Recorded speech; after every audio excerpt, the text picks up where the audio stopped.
start with.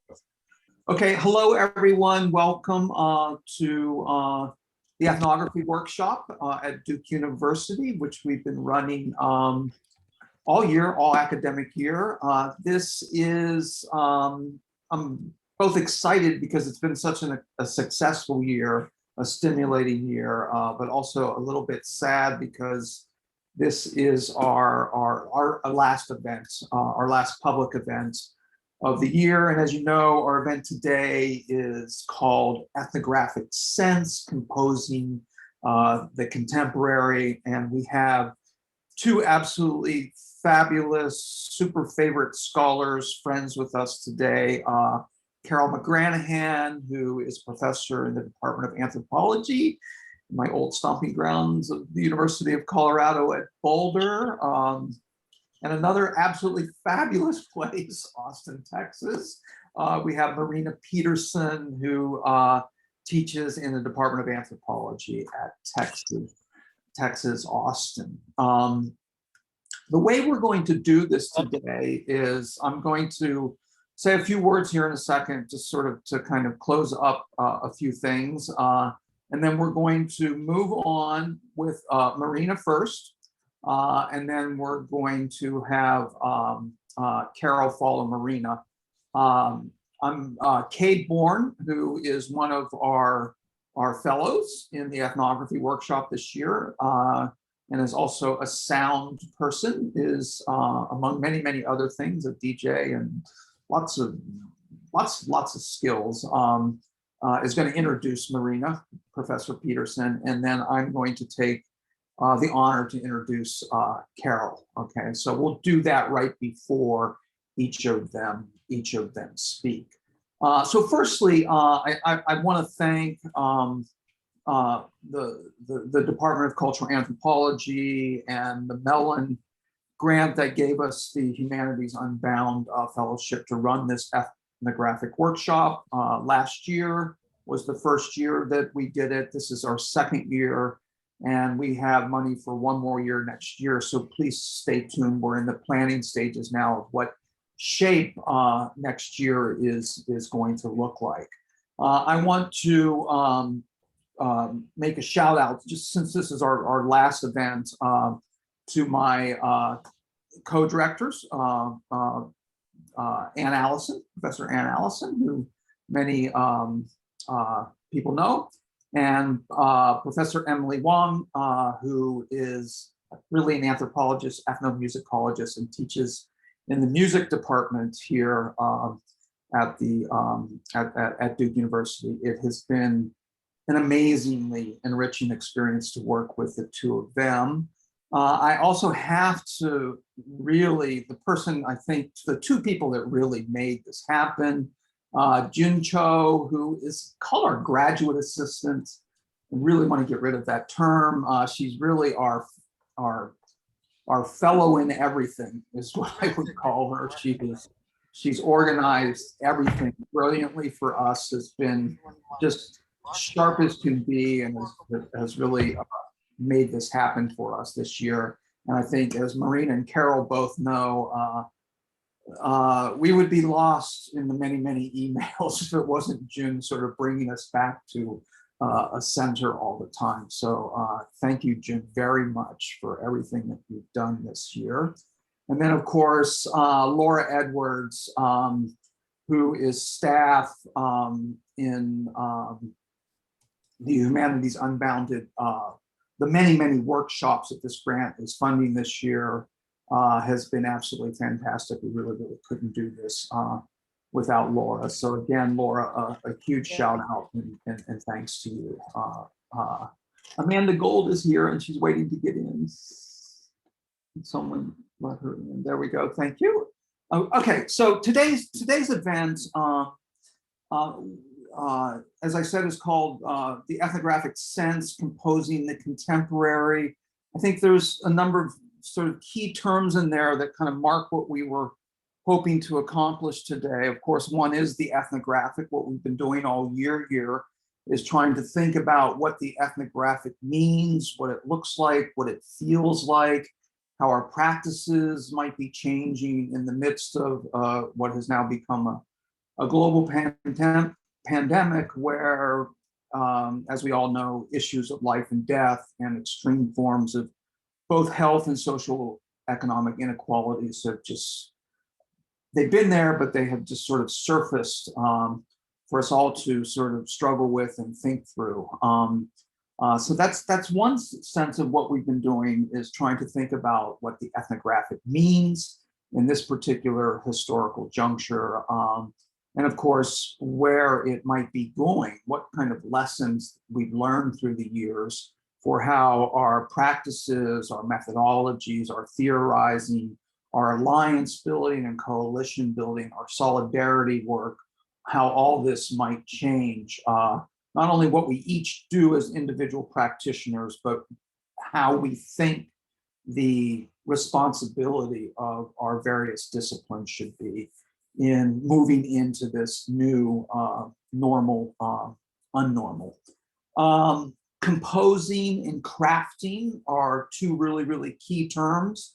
We are really trying to bring together both the craft of writing, which is something that Carol has worked a lot on recently, with the idea of composing through sounds and other kind of sensory experiences and sensory landscapes, right? Which also we both study and think about as we try to register the moment and both the limits and the new possibilities for what anthropology can do. I think that's all I'll say to sort of start things off here. We want to get moving with our speakers. Kate, I think I'll turn it over to you to introduce Marina. We've asked both Professor Peterson and Professor McGranahan to speak for around 15 minutes. And then we have, amongst our fellows and ourselves, come up with a couple questions that we've already shared with them that we will pose for everybody that's registered today to launch the discussion. And then what we want to do is invite all of you to submit questions for each of them into the chat.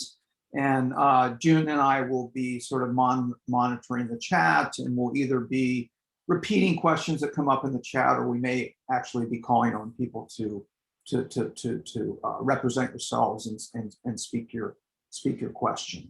Okay. So we'll start. So I hope that's clear. I think everybody's been in Zoom all year. You sort of know how this works, and I anticipate it's all going to be very, very smooth. So Kate, I'll turn it over to you and to welcome and introduce our first speaker. Great, thank you, Ralph. As Ralph mentioned, my name is Cade Bourne, and I'm a fellow in the ethnography workshop this year.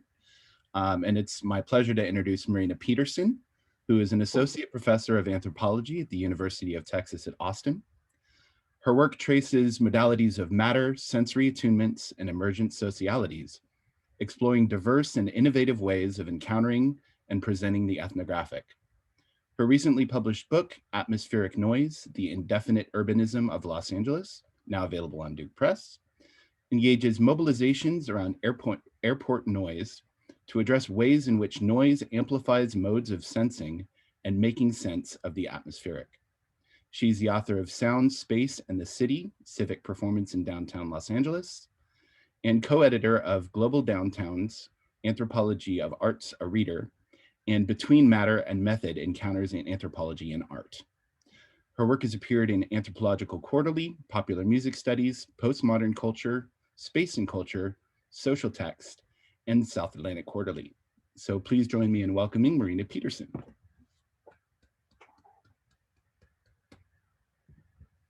I have to unmute. Thank you. Thank you for inviting me, and especially to Cade, June, to Ralph, and to everyone involved in organizing, and also to all of you for coming. And something I love about these Zoom events this year is that they really bring people together from all over, and I'm seeing people who, I mean, names at least of people that I haven't seen in a long time, and from really different places and parts of my life. So I love this. So I'm going to read today. And I'm going to read a selection of short pieces that I wrote over the past year that are an effort of writing from the inside of this experience and of what's happening, as we're staying home, but as things are happening, even as they aim to destabilize a bounded subject. So kind of working through working through this moment and being in a place in order to, but to try and do a particular kind of work. So they consider what is afforded by attending to the quality of things as they are, to atmospheres, to uncertainty, to nerves and breath and sunshine in a pandemic. As short pieces, they also speak to the possible forms that ethnographic work might take during a time of, at least what was for me, a time of unprecedented care, when intimate relationships inevitably disrupt, pull from, and inform our work. And they're in chronological order and span from May of 2020 through January 2021. And I'm not going to read the date, but they're kind of signaled by the events that are happening as I'm writing, right? And they were written for the Public Feelings Writing Group. And so some of you have heard this already, but also this, provided a wonderful space for continuing working at the very least. Okay, so I'll start. The sun is oversaturated. It seems impossible to write about the sun. It is too large, its presence too multifaceted. Where to begin? With science, with experience, with heat or light or the absence thereof, with songs and poems and myths, with human perception, or a turtle sunning on a log, a flower turning its face toward the warmth, with its immediacy that also withdraws, its felt presence that comes from so far away and cannot even be looked at directly, or the way it peeks out around the side of a building, or through a canopy of leaves, making its presence known by shadows cast on a distant wall, their movement betraying that of the wind. Allowing itself inside, allowed inside through windows, through glass whose molecular structure renders it magically transparent. If glass can let light through, why can't we all? Yet even air, it turns out, is not fully transparent. During this time of staying home, the sun is almost all that matters. Filtered by clouds, we don't see it for days, which these days, maybe more than others, makes all the difference. Days at home, hiding from another corona, named for its distinctive crown, which, like that of the sun, is a variegated swarm. Though the virus is rendered static, knobby, and usually red, a color drawn from fire meant to convey danger or alarm. Sometimes we are granted an image through a microscope, more gray and blurred than the exaggerated drawings, and more like a telescope's view of the sun, tendrils holding on to an orb-like blob. I thought we were supposed to be in La Nada now, a weather pattern of absence between the storms of El Nino and La Nina, but it's been raining so much that Texas is no longer in a drought. Most days, the sun comes to us filtered through a dense cover of cloud. The sky, a uniform expanse of gray that lacks the distance of a clear blue sky, its softness settling in around us. Gray days are punctuated by sunny ones like the white clouds that dot the then blue sky. Those days, the sun draws us outside, draws us out of the shade and into a street warmed by its rays. Neighbors sunbathe on blankets in their yards. A monarch butterfly recently emerged from its chrysalis, dries newly unfurled wings. I am reminded of the black vultures in Ohio that flew down from their nighttime roost in the trees, landing on rooftops and spreading their wings in the morning sun.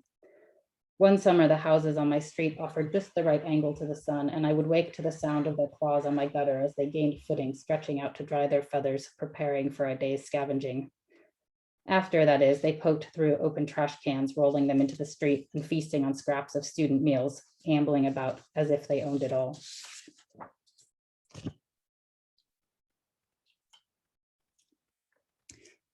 The next one's framed with a quote from Agnes Varda's Murmurs. An island of ruins and silence, the ultimate failure of concrete. And this final mural, seen here between two mail trucks, murmurs its message. The future is perhaps a wave that will wash us away. The house slumped as it dropped off the curb into the street. Neighbors yelled, "Woo, good job." It was on its way, moving from its anchored, settled life on a residential lot, shaded, shabby with peeling paint, to its newfound status as oversized load. It was already dark, but days had been spent preparing the house for its move to San Marcos. So 10 p.m. became its departure time, an event that drew quarantined families out of their homes and into the street, where we stood some distance apart in the grass of a yard or just in the middle of the road, moving up to see better as light flooded the side of the house, flashlights making the narrow gap between tree and exterior wall visible. The buzz of energy that zigzagged between us was not matched by the slow, heavy movement of the truck edging out into the street bit by bit, turn by turn. We introduced ourselves to each other, excited as much by being in such close proximity as by the careful removal of the house, its porch roof stabilized by angled 2x4s, signaling future habitation. We ran out without masks and talked freely, the house giving us an excuse to forget for a moment the other thing that might be hanging in the air between us. Beaming, she got in her waiting SUV with her young sons to follow her house to its new home, her new home, for the next 5 hours. The rest of us watched as it drove away, engulfing the width of Avenue G, knocking into trash bins and stop. They must have gotten it unstuck because the next day it was gone. The lot now a once house, a house that was. Traces of its removal remained. A bathroom sink drawing water from the main line, placed at the curb for hand washing, a porta potty, a chain link fence guarding a tree, and concrete blocks looking like a bunch of gap teeth that, sinking into the ground, give no sense of being able to hold a whole house, let alone keep it anchored to a life. These Texas houses, held in place only by virtue of their own weight, gravity pinning them to bricks and concrete piers, between which they sink over time. No basement, no concrete slab. They rest on air, suspended, hovering just above the ground. The lot is drab and nondescript, but there's something there. A half-full bottle of Suave hand sanitizer spray, a pile of concrete rubble, trees already cut to stumps, the rounds of their trunks been dumped into two large white steel garbage bins.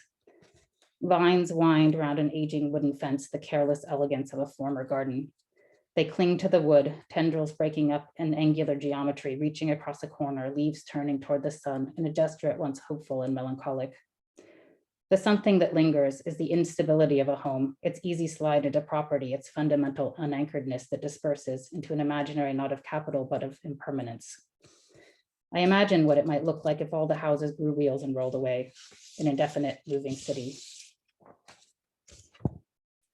Distance learning. The day after George Floyd was killed, a third grade quiz on needs and wants, or was it goods and services, had a multiple choice question with a gratuitous answer about the police providing protection or safety or some such nonsense. I broke my resolve of not criticizing the online schoolwork that continued to be such a struggle. Broke down and told my brown son that the question was ideological. What's that? That it's giving them a message, teaching them something that might be an ideal, but isn't necessarily always true. Right, they don't just protect, they police, he replied. He knows what this means from school, from the constraints and restrictions and punitive policies systemic to his day-to-day experience, but he's also quick to critique. I argue with his dad over the presence of boogaloos at the Minneapolis protests. He sends me a text with a statement by the St. Paul Police Department disavowing any relationship to the man dressed all in black with a black umbrella, filmed bashing the windows of an AutoZone, telling bystanders that if they do this too, the National Guard will come out and more. I reply with a reposted police report from St. Paul of 5 men from Texas in a pickup truck carrying AK-47s. H reads it as a farce, a bad episode of South Park come to life, a narrative limited to these 5 men spurred on by conspiracy theories. I guess in some way it is, these men in Hawaiian shirts over military garb, toting machine guns, but it feels more consequential to me somehow, maybe because I'm in Texas. Later, I understand this as a defense to stave off the heartbreak or rage or fear or other feelings this moment might otherwise prompt. A week later, LA is under curfew. I read in the wake instead of working through copy edits. H writes that his Aunt Tiny passed. She had dementia when was in a nursing home in Oklahoma City. I asked the unspoken, not coronavirus, hoping it wasn't. It was, and overcame her too quickly for the family to see her before she died. One of the more interesting moments in Spaceship Earth is when Biosphere 2 starts running low on oxygen. The inhabitants become lethargic and short-tempered. The resident doctor puts them on a low-calorie diet. From the outside, founder John Allen advises yoga exercises to help conserve breath, all of which fuels resentment and even insubordination. The resonance with I can't breathe is obvious. I don't want to get into all that again, the irreducible entanglement of breath and air, everyone connected to each other in and through the Earth's atmosphere. At this point, I'm not sure what more there is to say. COVID has made everyone an expert in permeability. Election day. I've been trying to carve out a space outside, headspace that would allow me to think and write, to start to think through what it is I want to do with weather, weathering, energy, electricity, the human nervous system vibrating or humming or magnetizing in an elemental milieu. to delve into uncertainty, though in many ways there's no need for that, as all we're doing these days is casting about in uncertainty. Which brings me to the problem of the outside, because what I'm finding is that there is no outside. All I have is being in something all the time, every day and all night long. I wake up aching and tired, called by a hungry puppy before dawn, drawn from a bed that most nights a child has crawled into, because he was lonely, because he was scared by a nightmare populated with monsters, like the one he draws with hands growing out of its torso, a tree sprouting from its horned and oozing head, under which a bird eats a bug and a mushroom grows, and from whose branches an arm reaches out with a gun in its hand, finger on the trigger.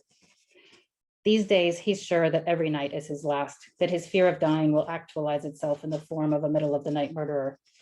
But he also recently asked, what if we saw ourselves in third person, describing what it would be like to look at oneself from a distance, hands and arms and legs apart while still being oneself? I think of Megan's eyes, I, a decentered instrument that attunes to the elemental, stopping just short of becoming vibration itself, an I that is not even as it is. Its momentary stabilization through the verb to be immediately negated. And I'm quoting, I is not the wind or an electromagnetic impulse, but I builds a house for the wind and extends out into an electromagnetic field, end quote. I does, moves, senses. I can't seem to find or create an outside, a time apart, a thought that moves away from the pull of care, whether company or consolation or lunch, or even a blank page. I narrate in my head, settling into some things from the inside of days during which my body resists and requires rest in the form of a daily and deep nap, when it can revive from a weakness rendered by the zaps of millions of nervous synapses, or so I imagine. I wonder what it would be like to be a plant too. And now the puppy is biting the boy. So 5 or so minutes later, I return to finish writing this sentence. Rather, the nerves send biochemical messages and store memories in cells, vascular systems, or roots that reach out to and communicate with those of others, to shift consciousness from, as Michael Marder suggests, the exceptionalism of the central nervous system. Differently than 4 years ago, when the weight of the outcome knocked the air out of me, this week I feel detached, almost clinically cerebral. Maybe it's a defense mechanism, or maybe I'm just too tired. I wonder what the US would really be like as a totalitarian state, more like Singapore or more like China, more like North Korea or more like Brazil. More than worrying who the president will be, more racist or more neoliberal, though obviously there's a difference.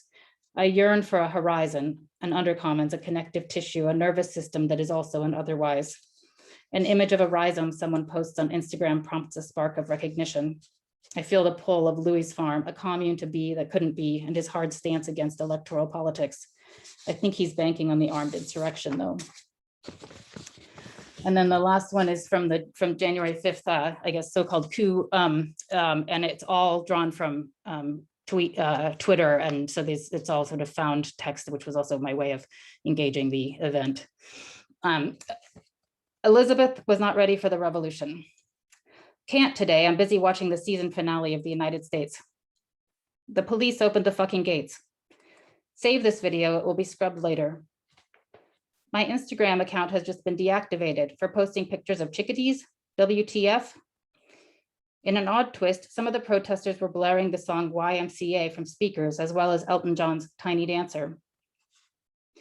The National Association of Manufacturers calls on Pence to seriously consider working with the cabinet to invoke the 25th Amendment to preserve a democracy. Wait, did they remove Trump? Yes, this. Pink mushrooms. Cops are taking selfies with the terrorists. Absolutely losing it over the fact folks think this asshole's name is Via Getty.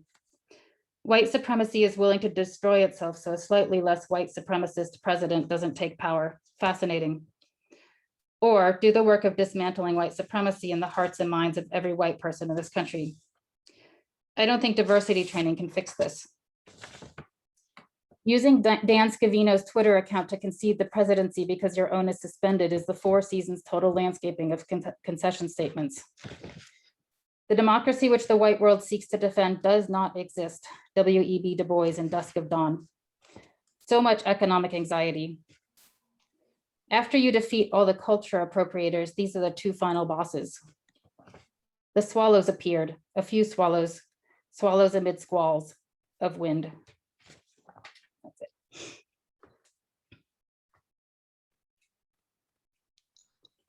Wow, I think we all want to just sit here for a minute, but all that sort of incredible imagery, incredible words kind of just wash over us. That was really, really powerful. Just so much there that we could think about.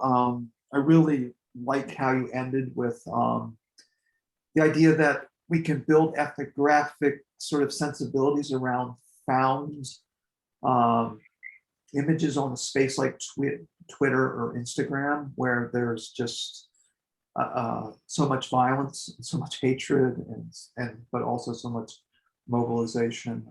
And I also liked how in some of the connections, which is something that we haven't done a lot of work with this year in the lab, but it hasn't gone away. In some ways it's intensified, are these traces of references to atmospherics that have something to do with climate change, right? And the sun, and how that differentially impacts different kinds of populations. So thank you very much for that. There's great stuff to think with and to work with. Okay, so I have the honor of introducing my colleague, my longtime friend, my dear friend, Carol McGranahan.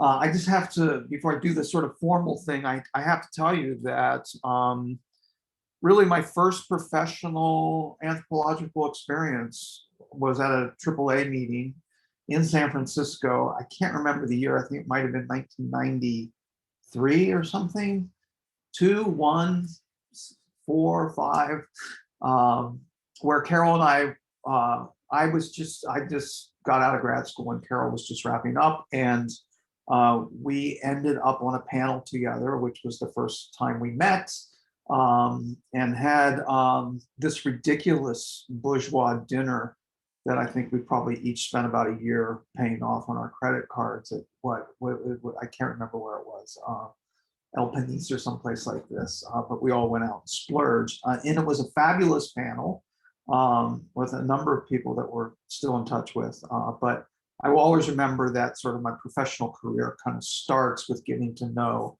and meet Carol, and we've you know, this is what we do. You stay in touch with people that move you and influence you, and change the way you think and the way you are. I also had the great honor and also somewhat precarious time of co-editing with Carol, again, thanks to Ann Allison and Charlie Pio, who were then the editors of Cultural Anthropology at that time, Cultural Anthropology Hotspot on the self-immolations that were occurring then, quite frequently, less frequently now, but quite frequently in the early 2000s, that ended up online. I think it's still accessible. And that was an intensive 6 to 8 month project that Carol and I worked on. So I wanted to just acknowledge that phenomena of self-immolations and what has been going on in Tibet was a very, very powerful project to work on, but it's also in many ways central to a lot of stuff that Carol has worked on through her career.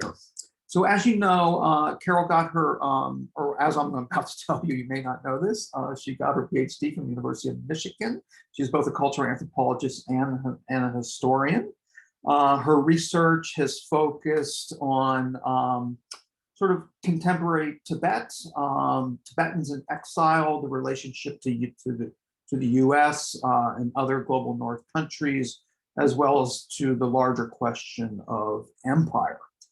She has done a lot of work on colonialism, because there is no Tibet question without the colonial question, on history and memory, power and politics, refugees and citizenship, gender war, nationalism. She's written about senses of belonging, and of course, especially in more recent work, on ethnography as method. Many books now. Her first book, which grew out of the dissertation, Arrested Histories, Tibet, the CIA, and Histories of the Forgotten War came out of our very own Duke Press in 2010. I think a big shout out to Ken Wissaker for that one probably, and all the others that come after. She edited in 2007. Again, this was really, really quick, just very, very shortly. Edited the book Imperial Formations in 2007 with Peter Perdue and Ann Stoller. In 2018, this is getting into her more recent publications, Ethnographies of the U.S. Empire, a co-edited volume with John Collins. And then into the COVID moment, in August, she assembled with the wonderful and good friend Nomi Stone, the poet, our anthro-poet par excellence, this flash ethnography project that started through an American ethnologist sort of gig. And that is out in 2020. Encourage everybody to check that out. And we've done some work with that as well in our workshop here. And then most recently, in some of the essays we read to prepare for this event, again out of Duke Press, Writing Anthropologies, essays on craft and commitment, which I think we're going to hear a little bit more about today. She has a lot of ongoing projects. She's working globally in a number of different contexts: France, India, Nepal, New York, Switzerland, Toronto, on refugee citizenship, on asylum refusal, this new theoretical intervention that we're all thinking about around refusal, and political subjectivity in the Tibetan diaspora. I know when I go to Toronto, or I go to New York, or I go to different places and meet with Tibetans, they always ask me, "Hey, do you know Carol?" Yeah, I know Carol. And then during the pandemic, as I mentioned with the flash ethnography work, her writing has been, as she tells us, alternatively halted and energized, including another book that's in progress called Theoretical Storytelling: Ethnography as a Way of Knowing. I am so happy that we were able to end this year both with Marina as well as with Carol. So Carol, thank you very much for joining us, and please everybody, please join me in welcoming. Well, thank you very much, Ralph. That was humbling and lovely and slightly embarrassing. And so I want to thank you for it, for the introduction, as well as for the introduction to you, to Cade, to June, Emily, to Anne, to Laura, to everyone who's been part of the community. I want to quickly mention that first panel at the AAAs in San Francisco that Ralph mentioned. There were a handful of graduate students on this panel, along with some very junior faculty, such as Ralph, but also some very senior faculty. And so the choice to go to a fancy restaurant was not disclosed to us until we got to the restaurant and found out that there was only one thing you could order, and it was like a 3-course tasting menu. And I want to say it was like $60, which as a graduate student was my food budget for the entire conference. And so after that, I think I just had to mooch money from friends so that I could actually eat the rest of the time. And since that, actually, I reflect on that a lot. Whenever I take graduate students out, I make sure to pay. So it is something that I folded into my practice, right, going forward, that differential, right, economy of being able to eat at the AAAs. All right, before I get started, I also just want to say out loud a thank you to Marina for sharing her writing and observations and reflections to us. That was profound and gorgeous and moving, and I would wish I could sit more with it, and yet I need to go on. So I think what you're all going to see now is that I've taken a different approach, and yet I think there's ways in which what I'm about to share and what Marina shared can actually be put together in ways that I hope are useful for you. So I actually have images that are going to go along with my talk. I'm going to share my screen now and formally get started. So give me 1 second to share. Okay. All right. All right, so some of you in preparation for this session did read two pieces of mine, two pieces of Marina. Mine came from this new volume that came out last summer.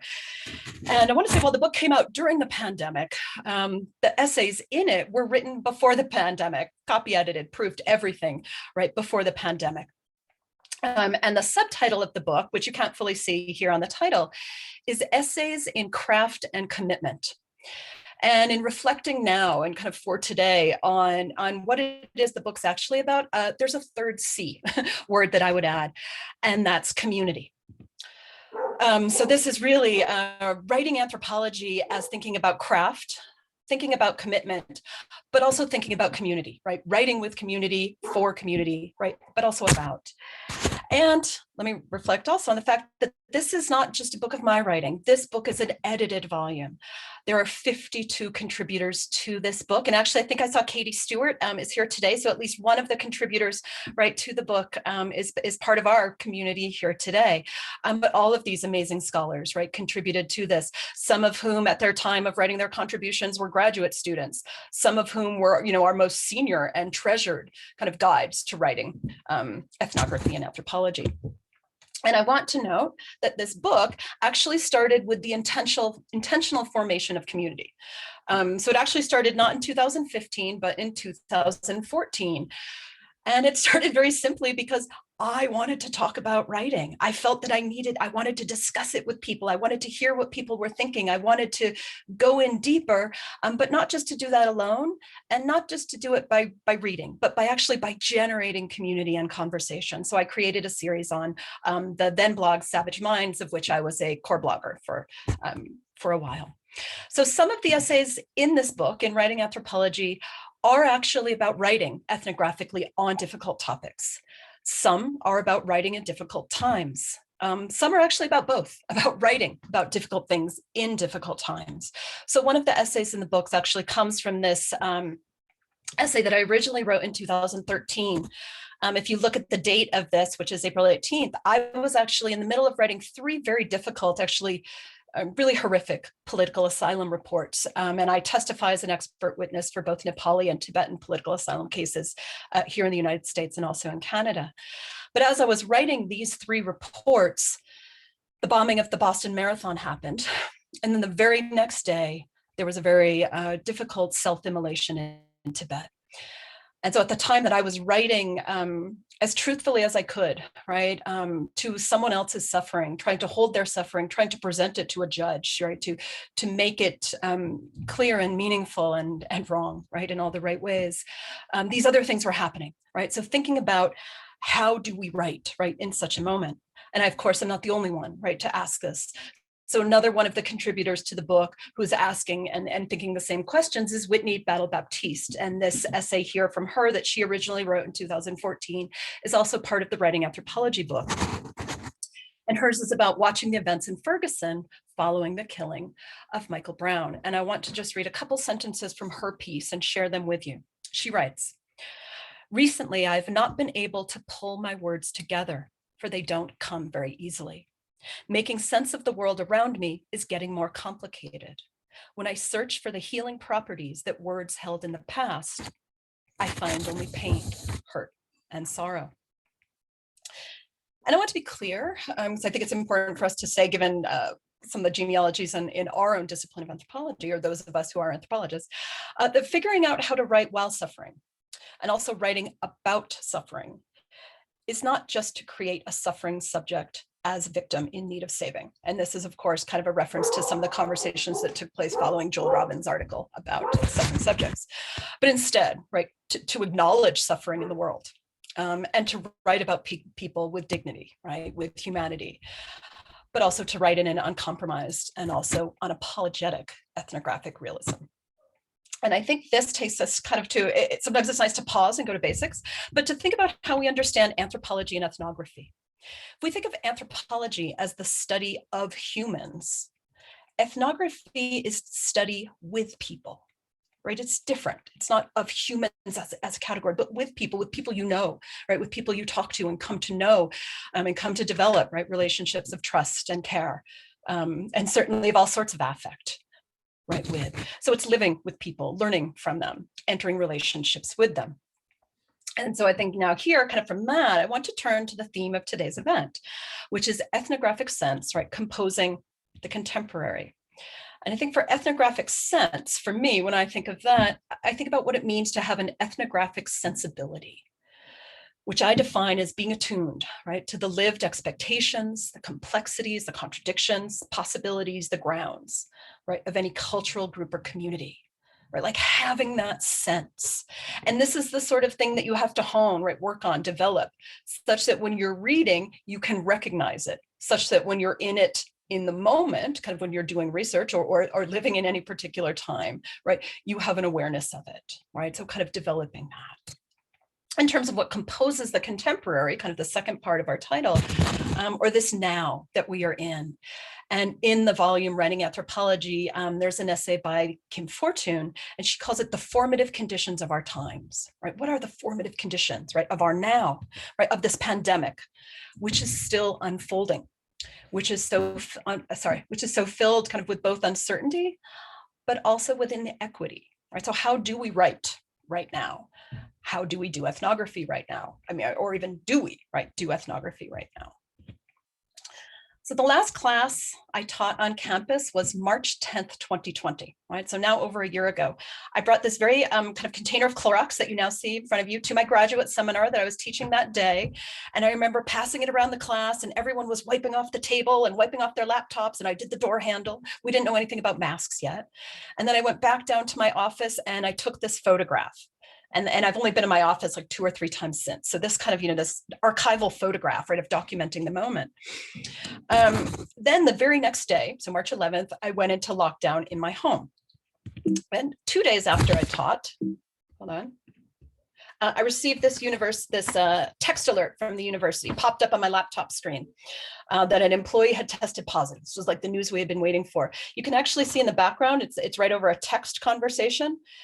And for those of you who know her, it was actually my colleague, Donna Goldstein, who was making ratatouille. And I remember that the text I had sent her right before that was saying like, I'm making guacamole, what are you doing? And we were just reflecting like on the strangeness of this moment of us being in our homes, right? And having made this commitment to stay in our homes until something safe appeared before us. So we were told we come out, right? So get this. I start, as so many of you probably did, right, kind of constantly refreshing the news, seeing what's going on. And so this is, again, a photograph I took the day this was published in the New York Times. And you can see Colorado did not, where I am right now and was then, did not yet have a case.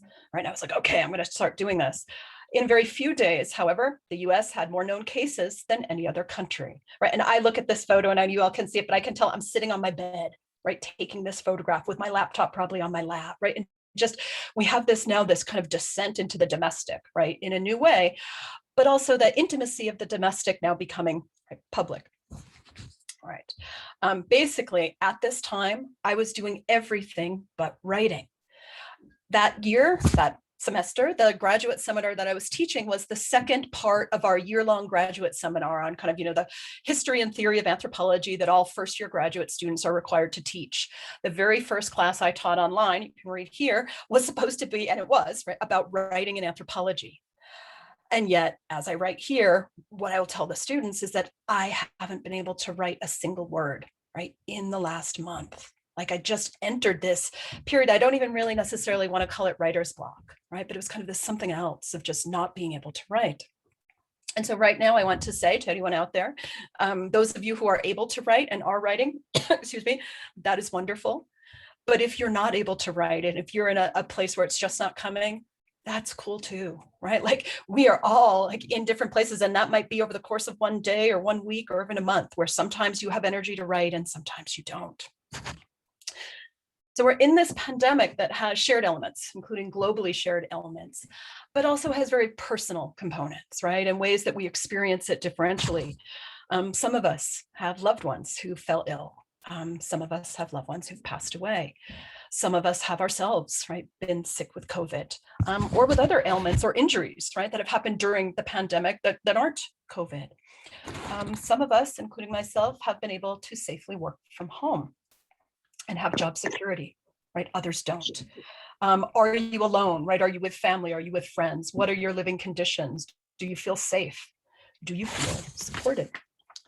So over this past year, while the pandemic, right, has been happening, lots of other things have been happening too, right? Kind of intersecting, overlapping crises and events. The experience of frontline workers has mostly been very different, right, than that of university professors, graduate students, as well as the question of, who comprises frontline workers, who has had access to testing, to vaccines, what has the situation been for prisoners, for those perhaps who are suffering from an opioid addiction, from mental health crises, from substance abuse, right? All of the different ways, right, that we are making our way through this. And then there's the things happening in the world that never should have been happening, right, in the first place. Police killings, right, including of Breonna Taylor, of George Floyd, protests happening, right, in response, BLM protests, but also then counter protests, white supremacists protesting at course houses and in public places. Then in the United States also have the overlapping of the presidential election, right, followed by the January 6th insurrection. More recently, right, shootings in Atlanta, and a rise in general that precedes the shootings, but certainly, right, precipitates it, of anti-Asian racist violence in this country and in other places around the world. We've currently have legislation ongoing against trans people, as well as continuing dehumanization of people at the US and Mexico border. There's also climate issues that continue, right, to be really pressing right now. Wildfires, floods, right, other natural disasters. The Sundarbans in India, what happened there? There's citizen protests in Hong Kong, in Iraq, in Armenia, farmers protest in India, citizen protests against new citizenship laws in India, women's strike in Poland, Alexei Navalny in Russia, and the situation kind of continuing to unfold there. There's war in Libya, in Syria, in Yemen, in Ethiopia, coup attempts, not just here in the United States, in Jordan, in Mali, in Niger, in Peru, and Venezuela. The ongoing oppression and imprisonment of Uyghurs, right, in Xinjiang in China, the situation and the many, many deaths, right, that continue to unfold in Myanmar, and everything that continues to happen in Haiti. Taking this all in is difficult, right? Being in the pandemic alone is difficult. Any of these events, again, which all of us here in this group have, differently situated and positioned relationships to. And again, this is but a partial list. It's difficult. And yet sometimes our crises and trauma are really excruciatingly local. 3 weeks ago, there was a mass shooting at my grocery store, that when I think of shopping there, I think of myself being there with my 2 children. It's a grocery store I had just been in the week before and that I'd been planning to go back to the next day because a bag of my groceries had been left behind, right? And now 10 people were killed in that very store. What does it mean to even say out loud that I remain shaken, right? And sad and unsettled. And yet still, there is writing to be done. So writing has remained difficult for me. Time has felt slow, right? My energy has been unreliable. Malaise, worry, exhaustion instead have been regular. And the constancy of these conditions, these feelings, these bodily and affective feelings has been strange for me. What's kept my spirits buoyed has been small things that are actually very large, right? My family, my dog, spending time outside, right? Connecting with others in the way we've all come to know so well in the way we are doing right now, right? Through video conferencing. Things like weekly happy hours with friends. This is actually an image of a department Zoom happy hour we did in the beginning of the pandemic.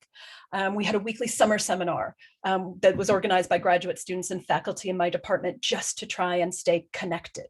It didn't even matter in some ways what book we were reading. It was the seeing people and the talking. And getting my home office set up, trying to figure out where in the house does one do this? What happens when you're not alone, when you have multiple people and animals and moving around, right?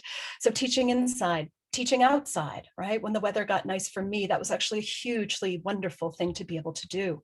Writing outside, doing online events, including ones about writing, including ones in which sometimes our faces get frozen or, in awkward ways. And I share this particular image because there's people here that I think are very familiar faces for folks in the room. So I think in many ways what we've tried to do, and I know what I've tried to do, is to come together and to create what we need as we can. So now I want to share, like, well, what have I written during the pandemic? So some of the projects I've written, worked on are things, that we're continuing, right? Okay, here's your, your copy edits are back for this, you have to do this, or here's your reviews on such and such piece. The continuing writing to me is less important. It needs to be done. But I want to talk about what is it we're doing now? Like, how are we responding to this moment? And I want to be honest that I am doing less, but I'm also doing it differently.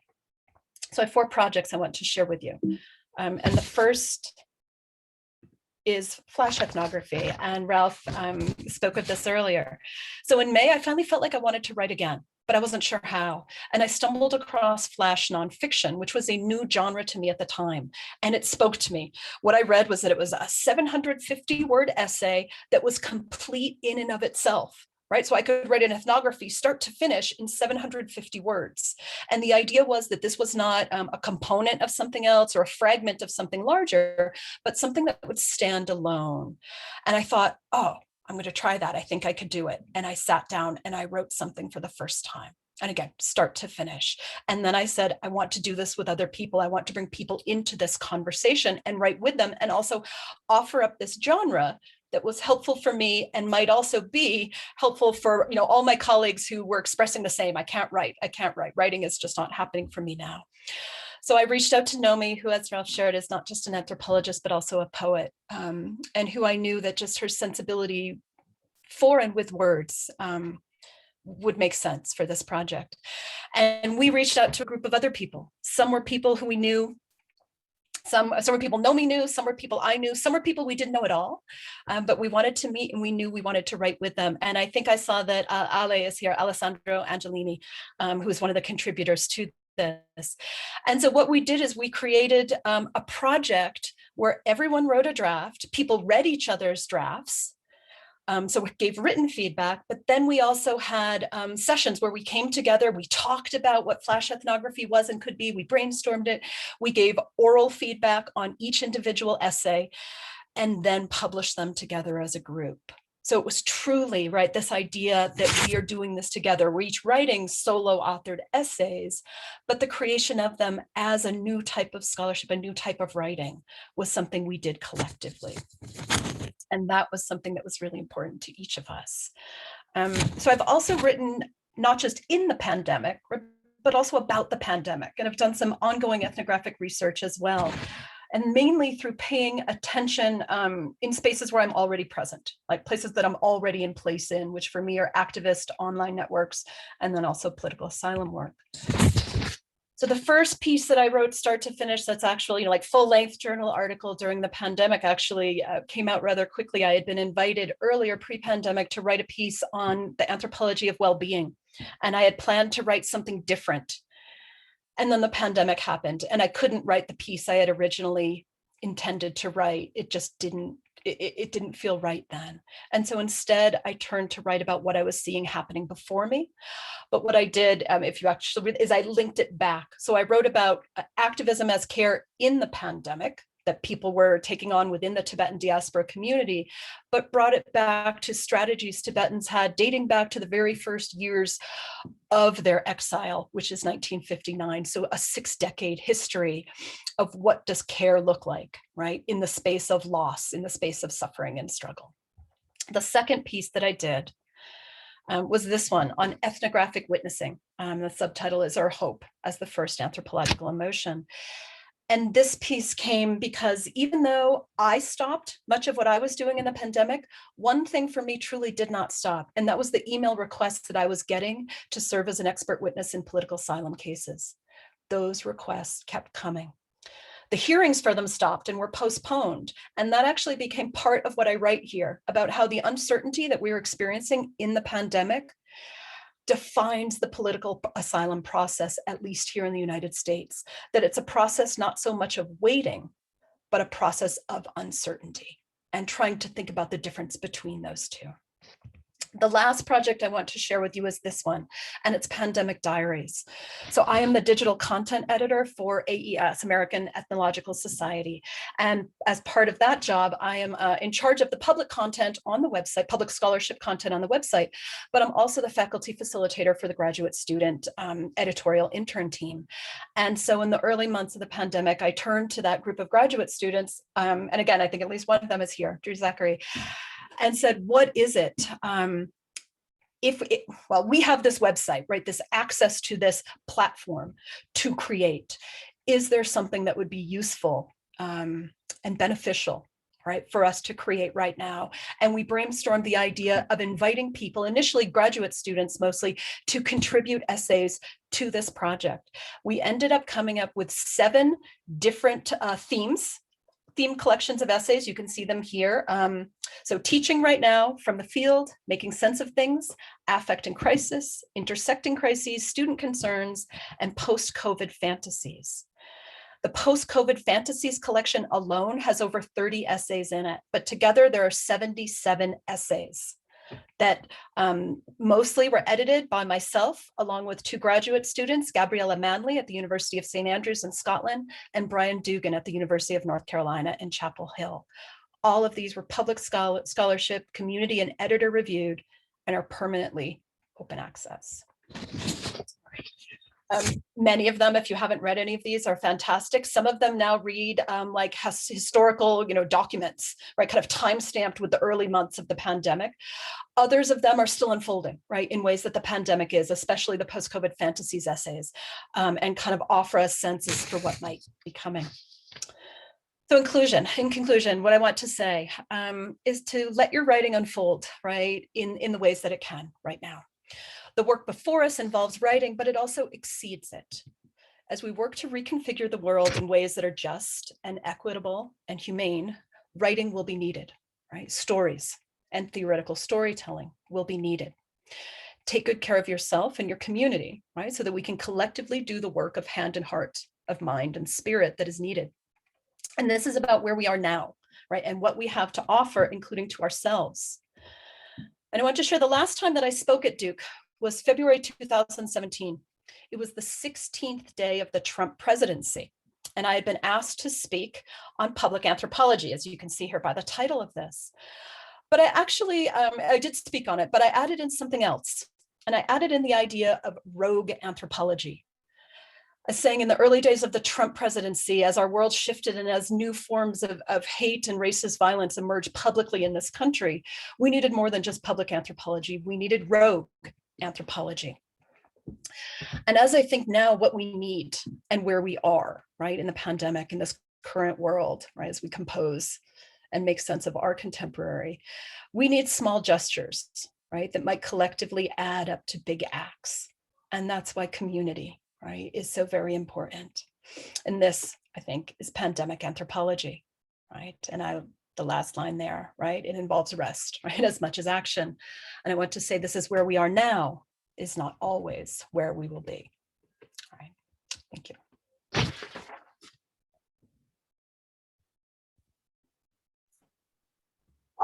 Wow. Okay. Thank you, Carol. Incredibly powerful, comprehensive. I really want to think with you and hope other people too will think about this move from, because I remember our events on public anthropology and precarious anthropology right after Trump was elected. This movement from a rogue anthropology to an anthropology of care and rest and stuff like this, a pandemic anthropology. There's lots to think about with there. So I want to encourage everyone, if you have any questions for either of our speakers, Marina or Carol, or a question that that would help them speak to each other and connect the two talks, please feel free to post them in the chat and we'll try to turn to them. But the way we're going to start this is we're going to go back to Cade, and Cade is just to get our energies and sort of get us to relax after there's two amazing presentations and reflections. We're going to start with Cade, who's going to ask our first question of our speakers.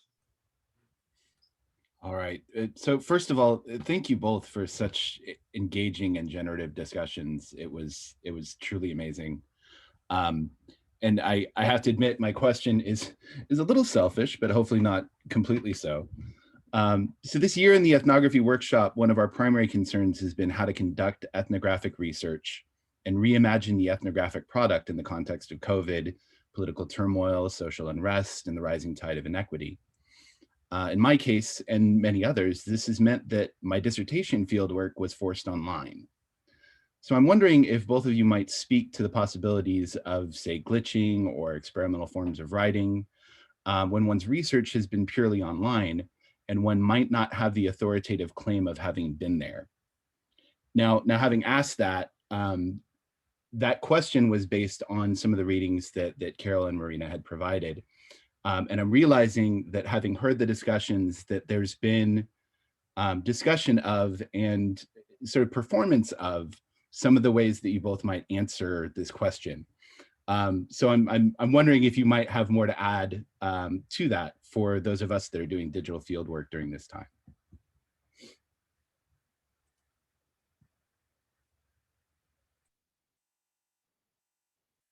I guess, Kate, just quickly to say, I would think of it as being there. So the idea, I think, for doing online research is to recognize the online world as an ethnographic space. And I think when you do that, and when you ask, what does it mean to not just observe, but to be a participant observer in online worlds, right? Then you actually can come to terms with what it might mean to being there. Now, glitching in writing is something different, and there might be ways that your writing style, how you write, form as well as content, right, shifts in relationship to how the research feels to you, how it feels to be in that space doing research.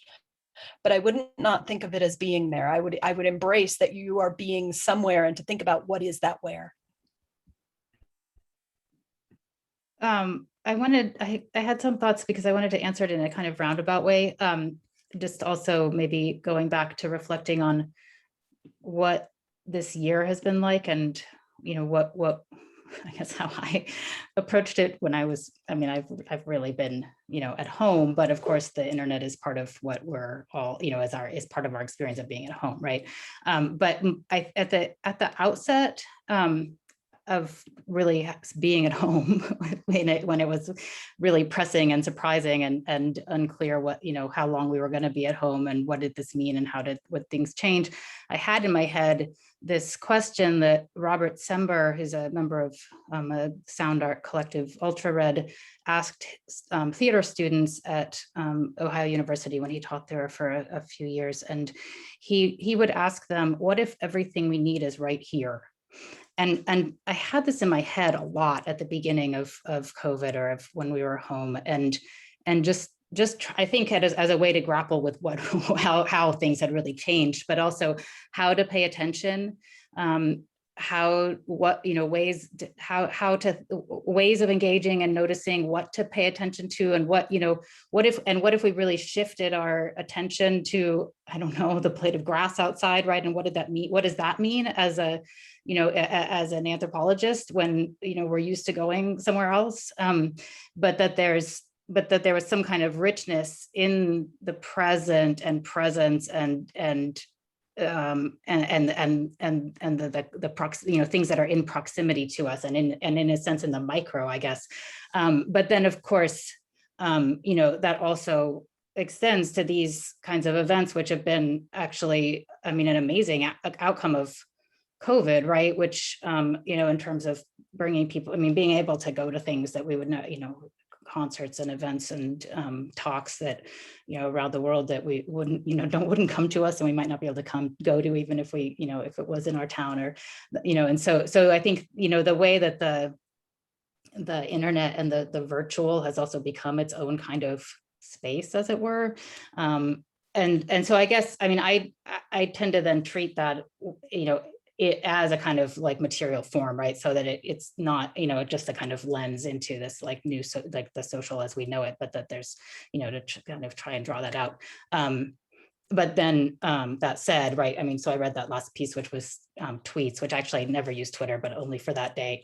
It was the only way I could figure out how to engage, which is maybe something, you know, in terms of, right, how are we mediating, or I mean, so-called mediating, but it's not, you know, that there's a kind of immediacy in engaging with, you know, the internet or the social media, but that also then becomes, you know, how do we, I guess the other question, right, the next part of that is how to process that, right? And so I mean, the Twitter form, which is short, abbreviated, and what I was doing at the, not so much right now, but earlier in the COVID, was I started making these one-page zines. And so I had to work on a very small scale. So I guess both are the kind of like, you know, the proximate and then also the small and the minor in a certain sense, right? So this kind of, I mean, I have this, I show these now sometimes. So I ended up with this kind of box, right? Some of it was a project to do with my son, but then it really ended up something that I was doing. And one of the ones that I like is this, it was about a one-legged grackle that we turning this little video of a one-legged grackle into a little book. And the little book is a whole book with one sentence, right? And so, you know, this, I mean, just like how can we make the minor into something and make something of it, right? So I think that has been my question. And so maybe that's a way. It doesn't really address your question of being remote as opposed to being in person, but I think, you know, I think in a roundabout way, maybe also does. Yeah, that's great. There's a lot I think we can do with, certainly, I mean, the idea that you could do the kind of writing you did, Marina, on that Twitter from a one-day immersion, whereas of course the ethnographic method is you would have to be on Twitter for a year or two to be able to produce some kind of ethnographic sensibility, right? Or some kind of ethnographic realism about what Twitter is. But you had a one-day encounter and then produced that, which I think is incredibly suggestive and in some ways challenges the idea that how we study something, how we create new kinds of ethnographic sensibility, to use Carol's term, may not require the kinds of being there sort of epistemologies that we are relying on, may not require this kind of idea of a deep immersion, right, in the same ways that we have inherited it in anthropology for so many years. There's other ways to immerse oneself in the present and to produce useful ethnographic knowledge. We've got some really, really great questions. We had, the first question came from someone who I believe is no longer on, so I'm going to skip Raul's question. And I thought, Megan, thank you for your question. You want to just unmute? Can someone unmute Megan and allow her to ask her question? We'll start with Megan's question. Yeah, sorry, there's a disconnect between the ways that I write things and the way that I speak them. So it might come off as I don't know.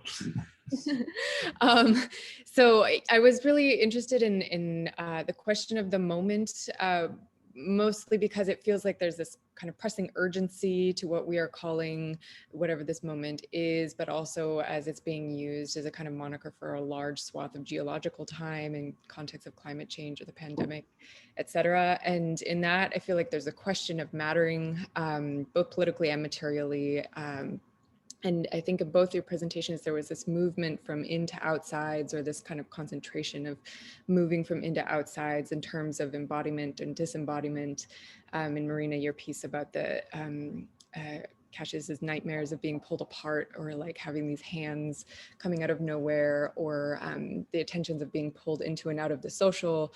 Carol, you talked about the domesticity of things versus what is happening kind of in the events, weather versus the nervous system, et cetera. And so there's a kind of relentlessness to the proliferations of these concentrations of interiors and exteriors.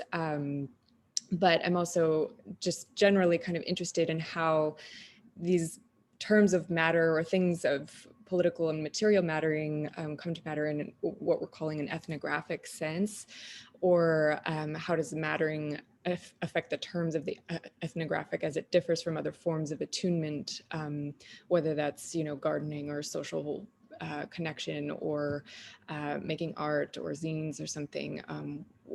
I think there's like a lot of pressure on what is ethnography or what is the ethnographic real or ethnographic realism that kind of comes through these other ways of looking at matter. And yeah, I was just wondering if you could elaborate on that a little bit.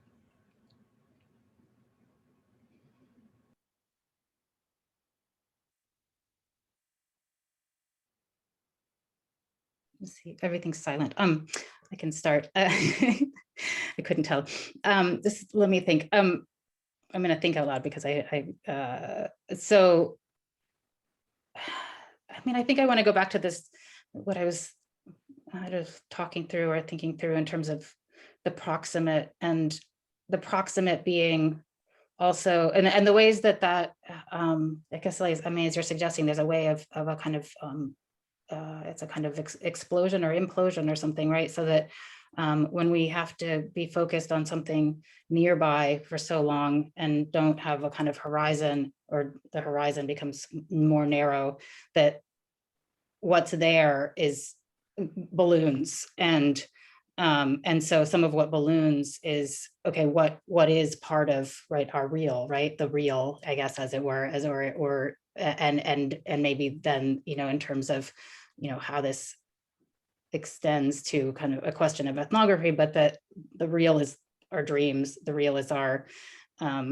child's dreams, the real is, things pushing up against us, and then the boredom and a lot of, strange feelings about being bored. Or like, I mean, I think as Carol suggested, right, the waiting that is, about uncertainty, but also the word in the title is hope. So I think, we spend a lot more time with our feelings, I think, this year probably than we maybe do normally. A lot more time with our dreams, and with also, I think, even just thinking about relationships between things, whether it's one thing and another, or the dream life and sort of the daily waking life, and how those those kinds of what relationships are kind of active and generative, and I don't know that we get to do that when we're in a place, when we're doing ethnography in the sort of form that we know of going to the field of. I mean, there is that kind of thing, but there's a kind of swath of information, right, or sort of like breadth of information that I think, at least I didn't experience this year, right? So that this, right, so that like when there's a lot of new stuff, or a lot of information, which again is a kind of, in terms of doing ethnography online, this, yes, I mean, the internet is possible, and there's so much that's there in terms of both in terms of being with people, but also using archives and using all finding things. I found myself, I mean, I unable to do research, even though I could write a little bit, I couldn't do real research. And so even though that material is technically available to me, but instead it's like thinking through these encounters. And somebody also asked about this question of the encounter, but the encounter is not just myself with the, other things happening, but, one thing encountering another, so I guess it just made like the particular, the kind of minor, like to dwell in that became more generative, maybe. Yeah, I think I'll stop with that. Okay, let me, I think actually to kind of get to what you're saying, Megan, and following Marina, I want to start with what Raul asked, which was a question about how do we do ethnography when we can't leave our homes, right? And I feel I was able to do a little teeny bit, right, of actual research in the past year, but not in the ways I'm used to doing, and not in any way that felt, I don't want to say it wasn't substantive, but it was just small, right? And so I think sometimes, like, and we're in one of those times now where research really isn't possible. And part of what we need to do is figure out how to come to terms with that, right? That we can't do this thing that not just we're supposed to be doing, but that many of us enjoy doing and actually get real pleasure from, right? And so if there's ways to to think anew about being there, as I was talking before with Kate, or thinking new about what the field might be now, then that's great. And that is only something I think that some people doing some projects with some communities are able to do, right? This is not a one size fits all, I think, situation or moment. So it's like, what are the things that you can do right now that might feel like they have substance? And so that's where I want to come to mattering, because when I was first read what you wrote and was listening to you, Megan, as you were speaking it, I was thinking about matter in the two different ways, right? In that something matters, or something that is matter, right? And that both of those have this idea of substance, right? And but also a presence. And so it's something that feels important, or feels right, like it's there in a meaningful way. And what does that mean, right? Like, how do we feel? What does it mean to feel? Like, our ways for doing that are we're anthropologists, most of us are ethnographers, right? They're cultural, they're social, right? We have frameworks for saying this matters, or this is how something is ordered, or even, here's how you dissent to what's been made to be important. And so I think this might also be a time, this is kind of like a, I don't know, oblique perhaps, answer to your question, but to think both about right now what has come to matter, but also what is put in that, like maybe like the category of the thin, right, or made not to matter, in the ways that when I think of histories or categories of being or experience that are disconnected, right, that are made not to be related. So I think that also, especially in times that feel not just uncertain, but so dislocative, right? When so much has shifted in ways that were unexpected and feel disturbing, to ask those questions exactly about what you're doing, but about substance and presence, and then how we're naming and recognizing those now, and what we're doing with the things that aren't put into that category. So this is, again, just kind of riffing, but really thinking about, I guess for me in response, I'm granting myself a lot of permission to not be doing things these days, right? And it feels like that matters. But to think about that, and to think about that collectively, also kind of the sort of languages I'm using with my students, both graduate students and undergraduates, in terms of like what's okay right now, and the I guess the kindnesses, right, that we're offering to each other in this moment. So. Great, thank you both. Thank you, Megan. Raul, you're here. Would you like to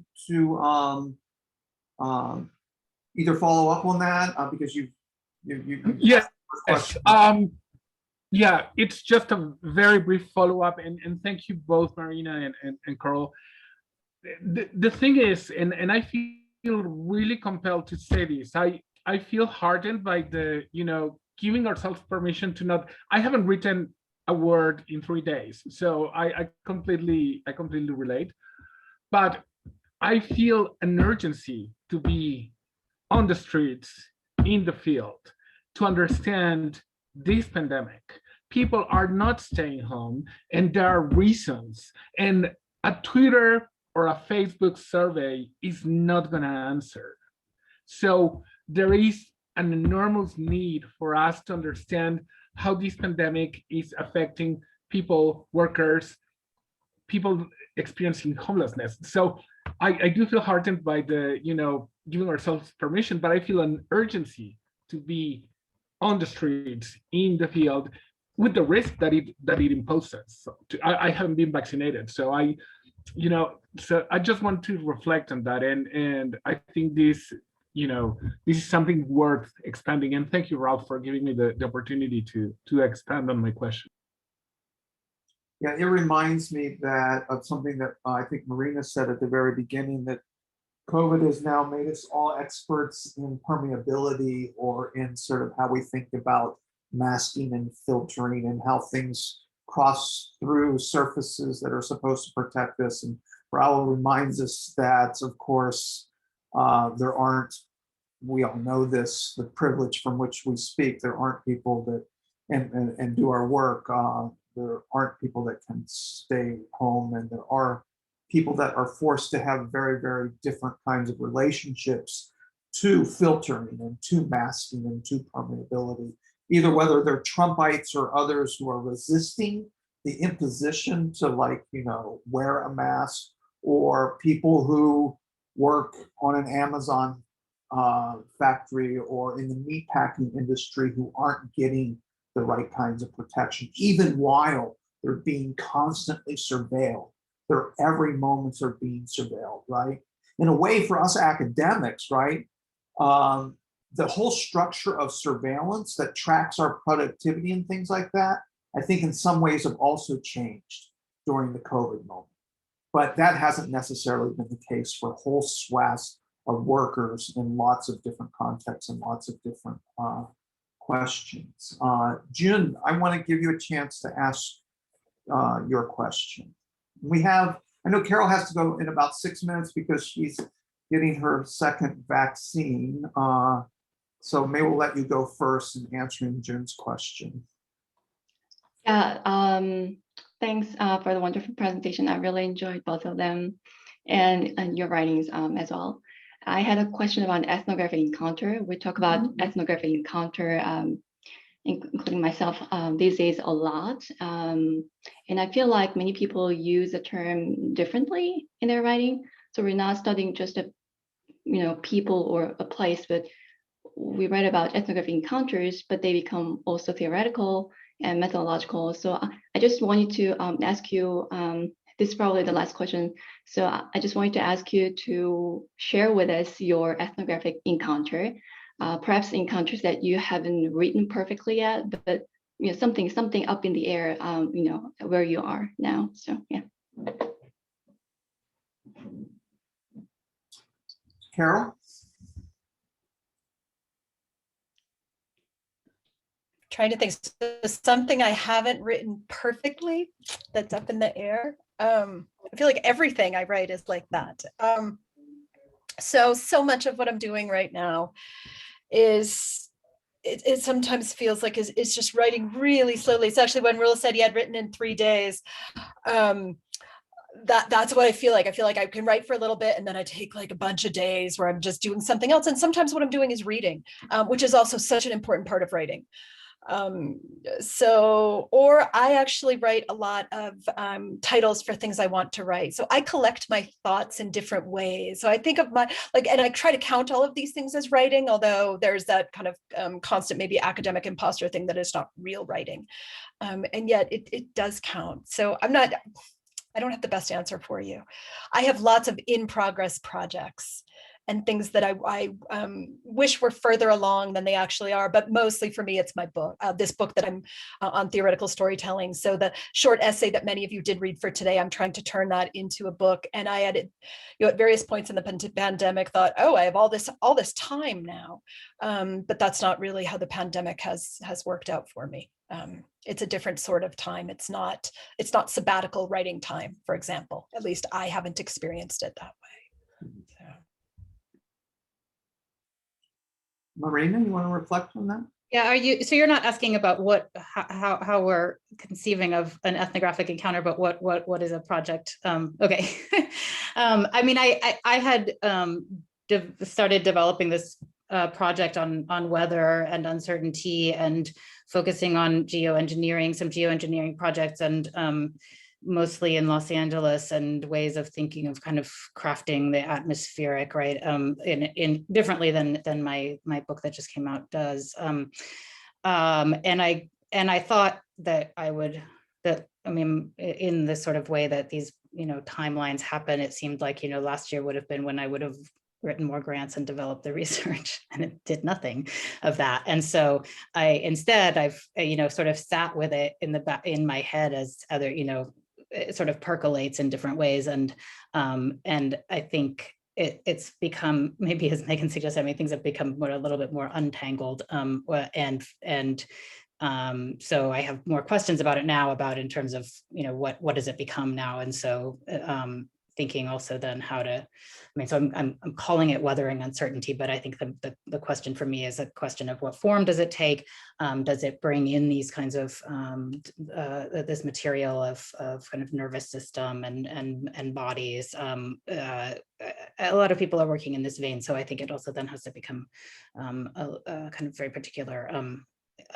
So and then what form does a kind of writing or book form take at this point with this material, and what's appropriate? And so I think I think it's good that I've had the time to kind of slow it down, but also, you know, I need time in the day that isn't caretaking time. So I'm looking forward to that passing now.